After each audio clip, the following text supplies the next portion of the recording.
Texas Tech's big gamble on quarterback Brendan Sorsby ended last night with the embattled player leaving college sports, having never played a down for the Red Raiders and hoping to try for a career in the NFL. This is Tuesday, June 16th, 2026.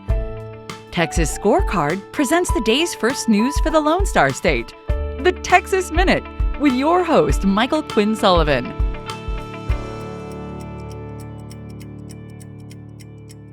Thanks for making the Texas Minute part of your Tuesday.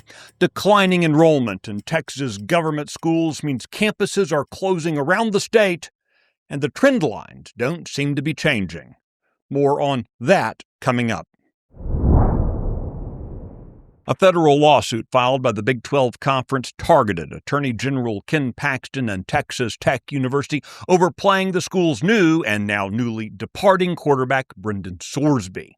Sorsby's eligibility had been revoked by the NCAA after it came to light that he'd been betting on Indiana football while he was on that school's roster. The NCAA has a stringent policy against any players or coaches placing bets of any kind on their own team's games. The established penalties for sports betting range from forfeiture of 30 to 50% of the season to permanent disqualification. After his betting was exposed, Sorsby announced he was a problem gambler and reportedly entered into counseling with Texas Tech's blessing. Earlier this month, Sorsby won a state court order blocking the NCAA from revoking his eligibility and allowing him to play this upcoming season after a 2-game suspension. Texas Tech's leadership and Attorney General Paxton very publicly sided with Sorsby against the Big 12's rules. Last night, however, Texas Tech University System Board Chairman Cody Campbell announced that because of, quote, all the various pending legal disputes, Sorsby would be leaving the school and entering the NFL's supplemental draft. An online course has been launched by the Texas A&M AgriLife Extension that allows Texans to identify screwworm infestation in their own animals. The course is part of the state's response to combating the flesh-eating pest.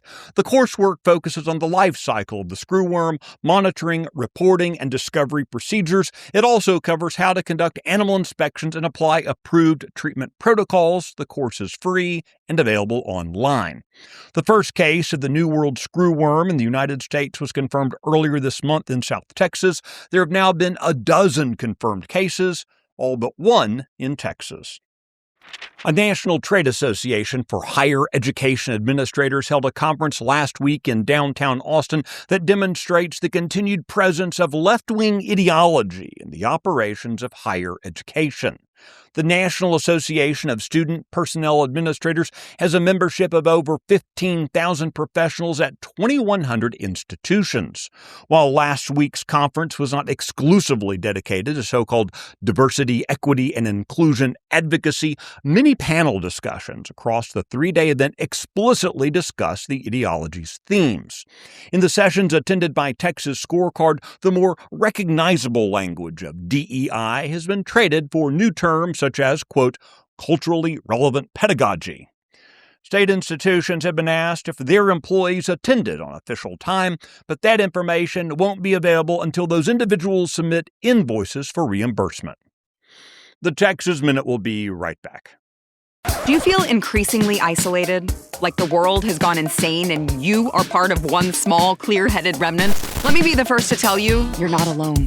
I'm Sarah Gonzalez, and on my new show, Come and Take It, I'm going to call out the crazy so you can be empowered to change Texas and the nation. Overcome the schemes of the left designed to keep Texans paralyzed and silent. Watch or listen to Come and Take It today.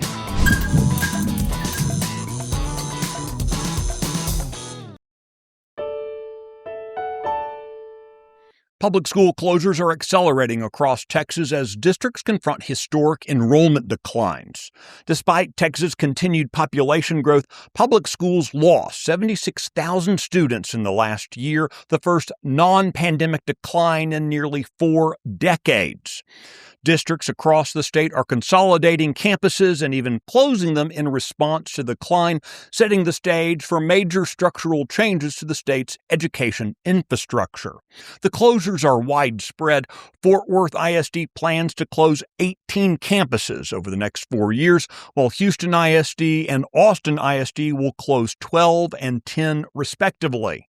Arlington, McKinney, Aldine, and many other districts are pursuing similar plans. Experts point to many factors, such as declining birth rates and parents choosing private or homeschooling options. One education consultant has warned that in the next 3 to 4 years, the state's public school enrollment could drop by an additional 400,000 students. You can keep up with the latest news impacting the Lone Star State by visiting TexasScorecard.com. This edition of the Texas Minute was produced by Nick Shepard and based on the original reporting of Travis Morgan, Eddie Hovland, Mary Berg, and Adam Kahn. I look forward to seeing you out around the Lone Star State now. Go make it a great day.